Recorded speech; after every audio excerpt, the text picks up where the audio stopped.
আসসালামু আলাইকুম প্রিয় ভর্তি যোদ্ধারা, কেমন আছো তোমরা সবাই জানো যে গত 26 এপ্রিল থেকে 29 এপ্রিল কৃষিগুচ্ছ কিন্তু চূড়ান্ত ভর্তির ডেট ছিল। চূড়ান্ত ভর্তির ডেট শেষ হওয়ার পরে তোমরা আমার বিভিন্ন ভিডিওতে অনেকেই কমেন্ট করছো আমার পজিশন এত, আমার আসলে পরবর্তী সাবজেক্ট আসবে কিনা, চূড়ান্ত ভর্তির পর আসলে কতটা আসন ফাঁকা আছে, চূড়ান্ত ভর্তি হওয়ার পরেও তোমার যদি মাইগ্রেশন হয়ে যায় তারপরে তোমার কাগজপত্র নিয়ে ঝামেলা হবে কিনা, টাকা পয়সা কিভাবে কি করতে হবে, এইরকম যদি তোমার মনের ভিতরে প্রশ্ন থেকে থাকে তাহলে তোমাদের জন্য আজকের এই ভিডিওটা চাইলে আমি হয়তো অনেক আগে পাবলিশ করতে পারতাম, কিন্তু সেখানে তথ্যের কিছু গরমিল থাকতে পারতো।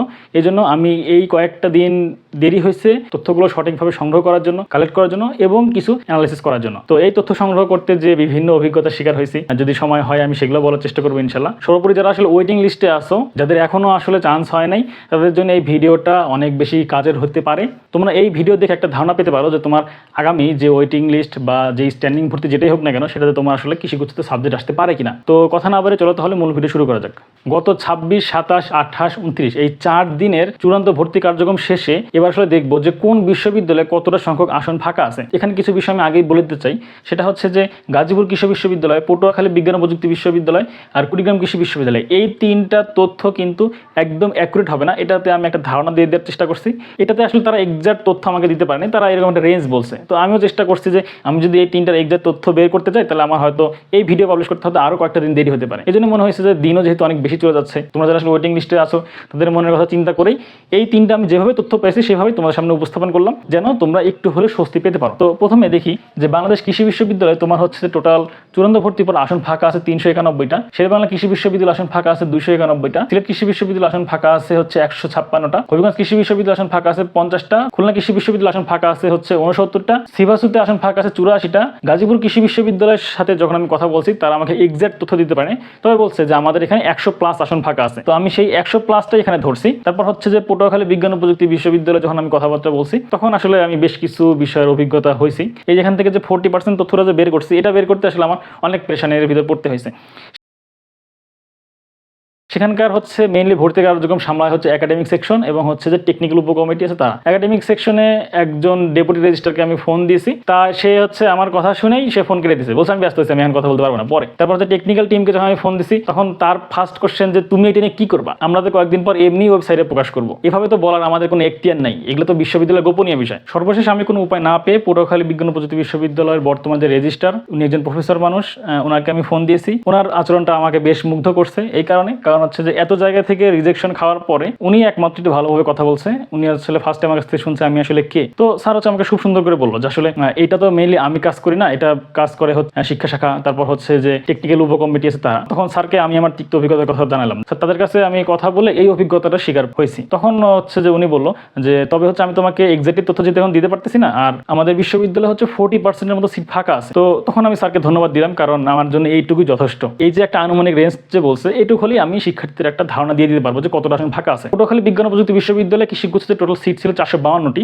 তো সেটার 40% ধরলে 180টা সিট ফাঁকা থাকে। কুড়িগ্রাম কৃষি বিশ্ববিদ্যালয়ে আমি ফোন দিয়েছিলাম, তো যাকে ফোন দিয়েছিলাম সে আসলে কোনো তথ্য দিতে পারে নাই, তার কাছে তথ্য নাই। এই একটা তথ্যই এক্স্যাক্টলি বিশ্ববিদ্যালয়ের কারো কাছ থেকে শুনতে আমি পারি নাই। আমি টোটাল 9টা কৃষি বিশ্ববিদ্যালয়ের 8টা কৃষি বিশ্ববিদ্যালয়ের ডাটা পাইছি, তাহলে সেই হিসেবে আমার নবমতমটা কত হতে পারে এটা একটা আনুমানিক ধারণা দেওয়ার জন্য। যেমন বাকৃবিতে সিট ফাঁকা আছে 38%, শেরে বাংলাতে 41, সিলেটে 36, হবিগঞ্জে 55%, খুলনাতে 46, সিভাসুতে 30, গাজীপুরে 19 এবং পটুয়াখালীতে 42-40। তো এই সকল কিছুর গড় মিলে এবার তোমার সিট আসে 39% বা 40%-এর কাছাকাছি। গড়ে 40%-এর মতো সিট ফাঁকা আছে। তো আমি যদি সেই হিসেবেই কুড়িগ্রাম কৃষি বিশ্ববিদ্যালয় 40% ধরে রাখি, কুড়িগ্রাম কৃষি বিশ্ববিদ্যালয়ের মোট সিট ছিল 82টা, তার 40% হয় আমার 32টা। তো এই সকল তথ্য যদি আমি যোগ করি, টোটাল চূড়ান্ত ভর্তির পরে কৃষিগুচ্ছতে আসন ফাঁকা আছে 1353টা। এটা কিন্তু একটা হিউজ সংখ্যক সিট। তোমরা যারা আসলে ওয়েটিং লিস্টে ছিল, এখন যাদের চান্স হয় নাই, তারা যদি এই রেঞ্জের ভিতর থাকো, তোমরা আগামীতে যেটা মাইগ্রেশন হোক বা স্ট্যান্ডিং ভর্তি হোক, যেটাই হোক, তোমরা অবশ্যই একটা না একটা সিট পাবা ইনশাল্লাহ। এই যে 1353টা সিট ফাঁকা আছে, এই পর্যন্ত আসলে টোটাল কতজন স্টুডেন্ট আগামীতে ওয়েটিং থেকে আসলে সুযোগ পাবে? তোমরা যদি আমার বিগত ভিডিও দেখে থাকো, ফোর্থ মাইগ্রেশনের রেজাল্টের পর থেকে ফোর্থ মাইগ্রেশন পর্যন্ত টোটাল 1830 জন স্টুডেন্ট এই চূড়ান্ত ভর্তি হওয়ার সুযোগ পাইছে। তাহলে সেই 1830 আর এখন যেহেতু সিট ফাঁকা আছে 1353, এটা যোগ করলেই কিন্তু আমরা কতদূর যেতে পারে এটা এই আসনটা পেয়ে যাচ্ছে। কিন্তু এখানে একটা কিন্তু আছে, সেটা তোমরা যদি আমার চতুর্থ মাইগ্রেশনের ভিডিও ভালো করে দেখে থাকো, সেখানে কিন্তু আমি স্পষ্ট জানিয়ে দিয়েছি যে বিগত দিনে যেহেতু প্রায় 40%-এর মতো ফাঁকা ছিল, তো 40%-এর যদি আসন ফিল আপ করে তাহলে যত সংখ্যক আসন দিছে টোটাল আগামীতে এই 40% হিসেবে যদি কাউন্ট করা হয় তাহলে আগামীতে আরও 65টা আসন ফাঁকা থাকবে। কিন্তু আমি কৃষিগুচ্ছের যে চূড়ান্ত ভর্তির যে লিস্ট দিয়েছে সেই লিস্ট অনুযায়ী অ্যানালাইসিস করে দেখলাম চূড়ান্ত ভর্তির আগেই যারা আসলে সিট কনফার্ম করে নাই 10,000 টাকা দিয়ে ভর্তি হয় নাই সব মিলে আসন ফাঁকা ছিল 91টি। আমি যদি চিন্তা করি যে টোটাল আসলে সর্বশেষ কতদূর পর্যন্ত যাবে সেটা হচ্ছে 1830 প্লাস 1353 প্লাস হচ্ছে এই 91 সাথে যুক্ত হবে। যাদের আসলে ওয়েটিং 1 থেকে 1830 পর্যন্ত ছিল তারা তো চান্স পেয়েই গেছো, এবং পরবর্তীতে যারা হচ্ছে ওয়েটিং সিরিয়াল 3274-এর ভিতরে আসো তাদের একটা না একটা বিশ্ববিদ্যালয় সিট পাইতে পারো। এটা হচ্ছে আমার এক্সপেক্টেড ধারণা। এখন আমি যদি ওভারঅল মেরিট পজিশনের দিকে হিসাব করি তাহলে আমার কত আসতেছে, চতুর্থ মাইগ্রেশন পর্যন্ত টোটাল হচ্ছে মেরিটে গেছিল 5348 পর্যন্ত। যদি হচ্ছে জেনারেল ওভারঅল সব কিছু মিলে হিসাব করি তাহলে হচ্ছে যে 5531 পর্যন্ত। তাহলে এখানে 1353 যদি হচ্ছে আমি দুটাতেই যোগ করি তাহলে সব মিলে মেরিট পজিশন আসতেছে তোমার হচ্ছে 6701টি, আর জেনারেলের ভিতরে আসতেছে 6884টি। এই 51 জন যে সিট কনফার্ম করে নেই পরবর্তীতে এদের এই আসনগুলোতে ফাঁকা, এই আসনগুলোতে আবার সুযোগ দিবে। এই 51 যদি যোগ করি তাহলে ওভারঅল আগামী যেটাই হোক স্ট্যান্ডিং ভর্তি অথবা মেরিট যেটাই হোক না কেন ওভারঅল পজিশন হচ্ছে মেরিটে 6792 পর্যন্ত যাবে সকল কিছু মিলে জেনারেল স্টুডেন্ট, এবং ওভারঅল সব কিছু মিলে যাবে 6975 এই পজিশন পর্যন্ত। এর ভিতরে অনেকেই বলবে যে ভাইয়া আমার এই পজিশন আমার কিন্তু চান্স হয় নাই, অনেকে বলবে যে ভাইয়া আপনি এই রেঞ্জ বলছিলেন এর বাইরে গিয়ে তো আমার চান্স হয়েছে। এখানে কিন্তু হচ্ছে যে আমি ওভারঅল একটা পজিশন বলার চেষ্টা করছি। এর ভিতরে কিন্তু কোঠার সিট অনেকে আছে, অনেকে সেটাতে ভর্তি হয়েছে, অনেকে সেটাতে ভর্তি হয় নাই। যদি কোনো কারণে কোঠার স্টুডেন্ট পাওয়া যায় না সেই আসনগুলো কিন্তু মেরিট স্টুডেন্ট দিয়ে আসলে ফিল আপ করা হয়েছে। এরকম বিভিন্ন ক্যালকুলেশন আছে। এই জন্য যে ডাটাটা দিচ্ছি এইটাই যে একদম এক্স্যাক্টলি 100% মিলে যাবে তা না, রেঞ্জ দিয়ে একটা তুলনা করে তোমাদের একটা আইডিয়া দিতে পারে। এখন হচ্ছে এর পরবর্তী আমি কিছু গুরুত্বপূর্ণ প্রশ্ন লিখে রাখছি, সেটা হচ্ছে যে নেক্সটে কি হবে, মাইগ্রেশন হবে, মাইগ্রেশন অথবা ওয়েটিং লিস্ট হবে নাকি সরাসরি স্ট্যান্ডিং ভর্তি।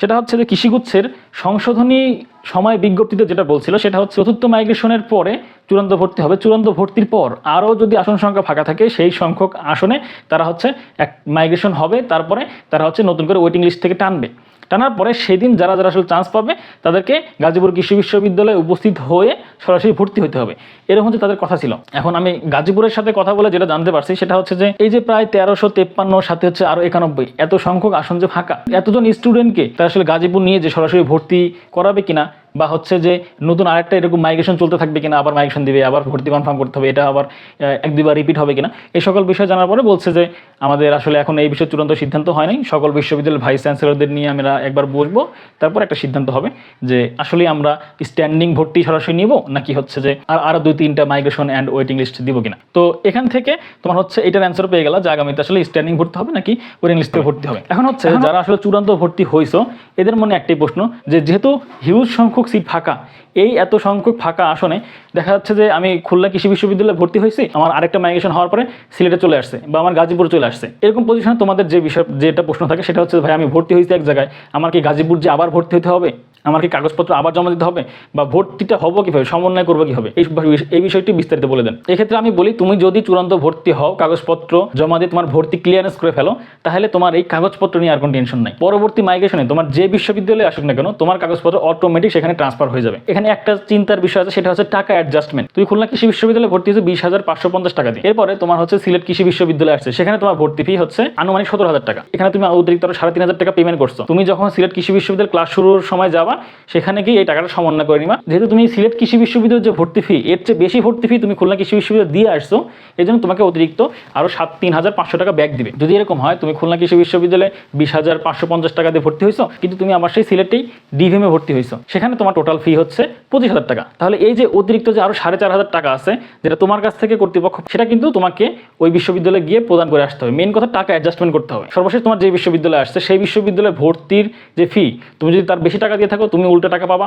যদি এরকম হয় যে তুমি যদি তার কম টাকা দিয়ে ভর্তি হয়ে থাকো পূর্বে, তোমাকে আরো অতিরিক্ত টাকা পেড করতে হবে। তো আমার মনে হয় যে আজকের ভিডিওতে যেটা আমি বুঝতে চেয়েছিলাম সবাইকে বুঝতে সক্ষম হয়েছি। সর্বশেষ যারা হচ্ছে 3,274 এই পজিশনের ভিতরে ওয়েটিং লিস্ট থেকে আসো, তাদের দিন শেষে একটা না একটা বিশ্ববিদ্যালয়ে আসতে পারে। তাই সকলের জন্য রইল অগ্রিম শুভকামনা।